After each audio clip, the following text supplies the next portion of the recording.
All right, so what are we going to talk about? I just started doing couples therapy. It's more like marriage, pre-marriage counseling. You and Rob? Yeah. It's a long time coming. No, Aaron and I are, we want to make sure the ship's all airtight before we take it out to the sea. Am I right in recalling that she called it engagement camp? Yeah, well, the counselor offers a 6-week program that she calls marriage camp or something like that. Really? But after our consultation, she's like, I don't know, maybe you guys should do this for a long time. maybe not so much a camp as like a condo. Yeah, let's TP more of an asylum. How many have you been to? Just one. There was one consultation, and then we had just had our first one on Friday. Tell me, I'm very curious about that. It's pretty great.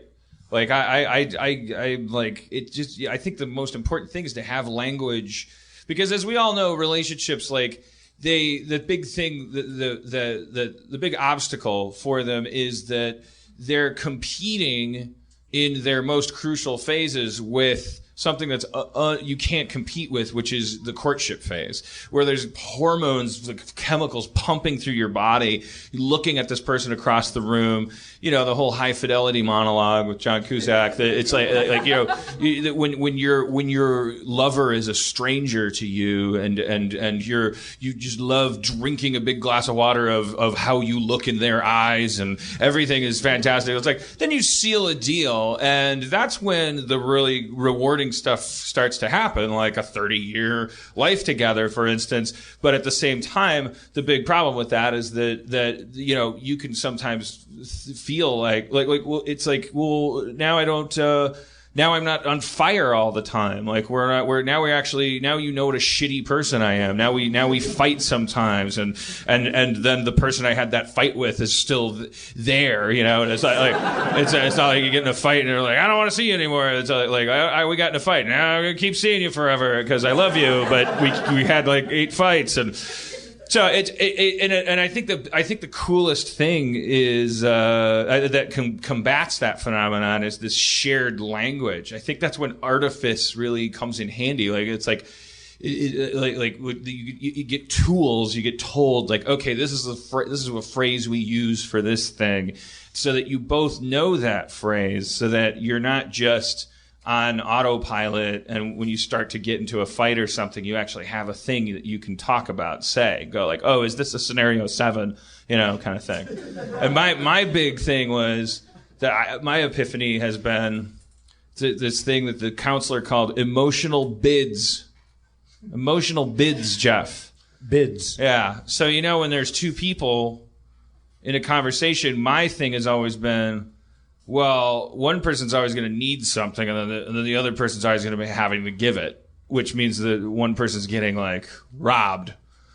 Like I always feel like everyone's trying to steal my life force away from me, my time, my energy. Like fish hooks are coming at me, and they're going to get into me, and if I don't fend them off and police my own space, I'm going to get dragged into someone else's like energy, and I'm going to get dragged down, and I'm going to lose my life for 3 hours of playing Borderlands 2 or something. The counselor said, here's the thing that couples do. They make emotional bids. So you say, like, for instance, one of my big things that makes me insane is that if I'm driving and Aaron says, look at that thing over there, my immediate emotional reaction is to go, God damn it, I don't want to look at shit. So, I always hate it. That's fair. I hate it when people. That's my extreme example of like that's how extreme it is with me. Like I hate when people go like, look at that. I'm thinking, I hate you. Don't make me look at. I have my own head. I can swivel it. I have eyes. If I want to look at something, I'll look at it. Like that's me being crazy. But that's just an example of like somebody saying, look at that, or somebody saying like, oh, Game of Thrones is on tomorrow. Like anything, any sound you make, anything, it's an emotional bid. My new way of seeing it that the council. Why is it a bid? Explain that. I don't know. Well, I'm going to. Don't interrupt me. Look, Dan. Don't look over here. No. Look over here. you have to think of the relationship as a third thing in the room with you and your lover. When a person wants something from you, don't even look at it that way. You think of it as them putting a little poker chip, a bid into the relationship bank. You know, it's so you don't have to think about it like I have to give you something or you need something. It's like it's you putting something in to this third thing. And then you can have 3 responses to that, one of 3. You can do what's called facing forward, which is like acknowledging it, which is a form of putting your own bid in there to match it.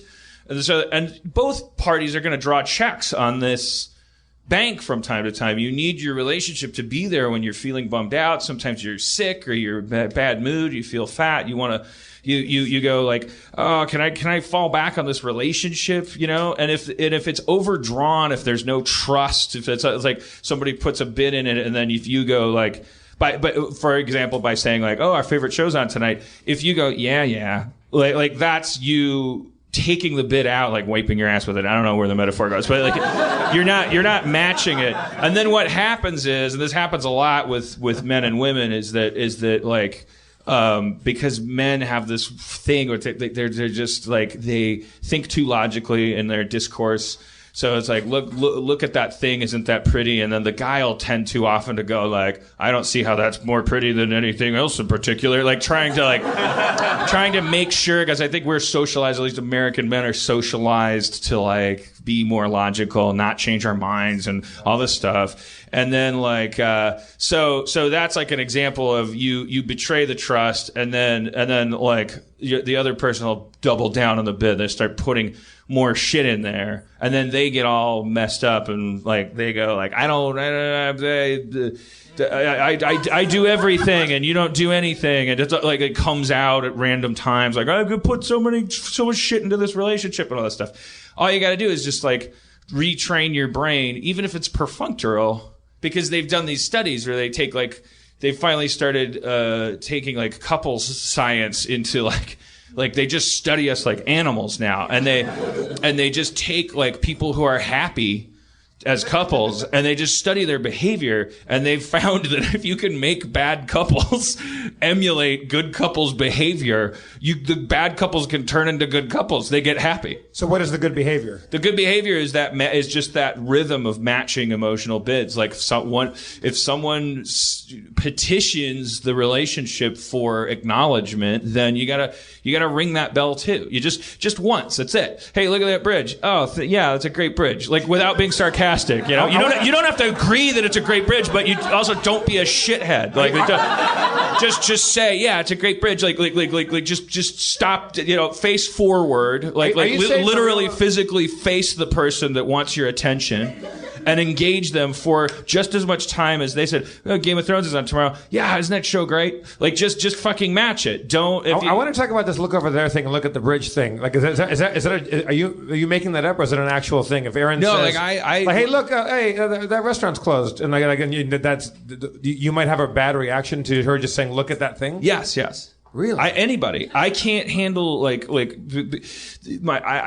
multitask. So if no one ever knows when I'm thinking about something that like I could just be standing here doing nothing, and what you don't know is that I'm actually engaged in something mentally. Right. And then somebody goes like you like hot dogs? Like if I was literally not thinking about anything, if I was just going like, I hope someone talks to me, and someone goes, you like hot dogs? I'll go like, oh, I like all kinds of them. I like footlongs, and I like mustard, and that person's like, God, I'm so glad I came over and talked to Dan Harmon. But if here I am. Not only am I'm learning about hot dogs. I thought I knew about them. He knows more. And then we're like, cut to us like just arm in arm. We got a hot dog store of some kind.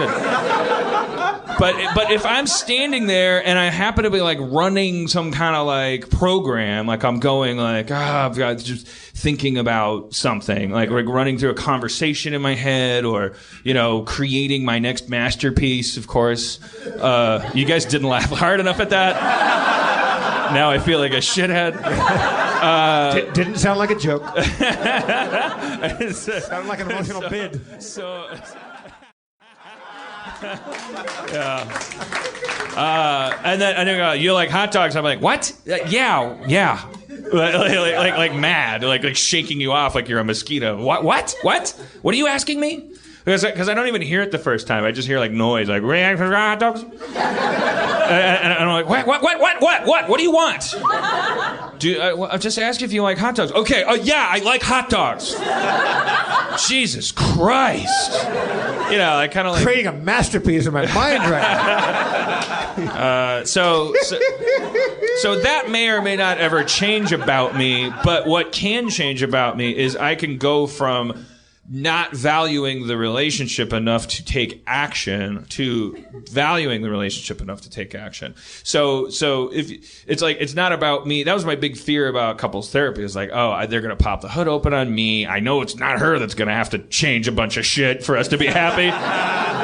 There's going to be fucking blue wires and red wires going to be cut, and one of them's going to blow up. And but it's not that. It's not really that case. It's like, it's for better or for worse. It kind of like the couples therapy perspective is, if you're fucked up, you're fucked up. But how do you make a relationship work with a fucked up person? The fucked up person, like while you're fucked up, here's some things you can do to make your relationship not fucked up. All right. So in that moment, now that you have that intellectual knowledge of like the emotional bids thing. Now when you're in your own, because I'm also the same way, and I think probably most of us are, like I get lost in my own thoughts, and when someone interrupts them, I have no idea what's going on. Like I'm kind of listening, but I'm kind of also caught up in my own shit.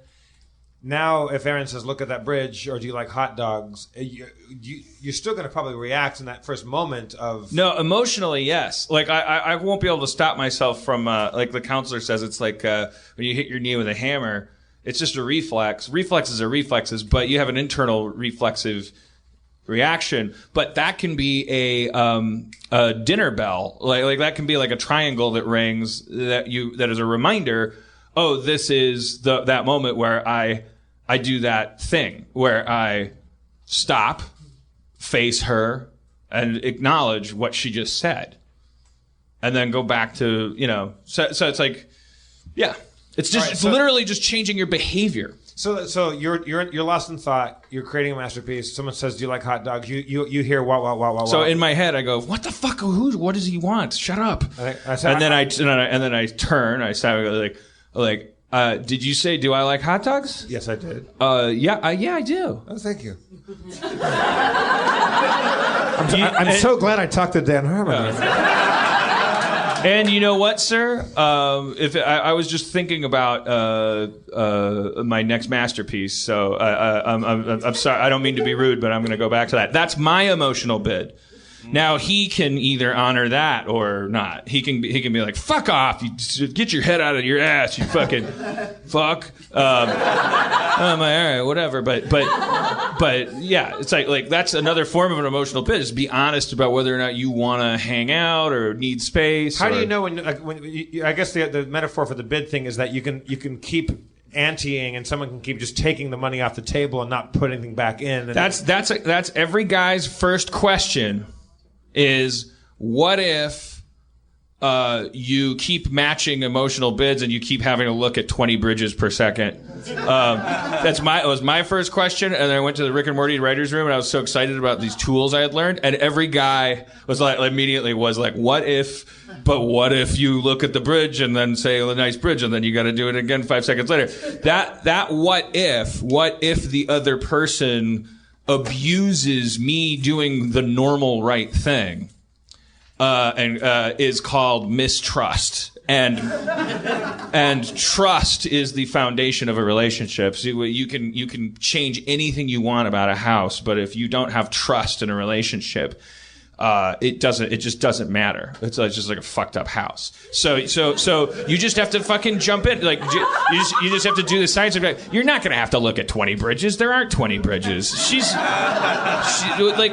really just wants. It's like breathing. It's respiration. Look at the bridge. Oh, it's nice. It's just like am I in a relationship with you on just a microscopic little penny stock level, like just a little micro trade, like that keeps the fucking market going. going. Look at that bridge. Yeah, okay, I see that bridge. Yes, I am in the space with you. I am not numb. I am not like astral projecting over Miami right now.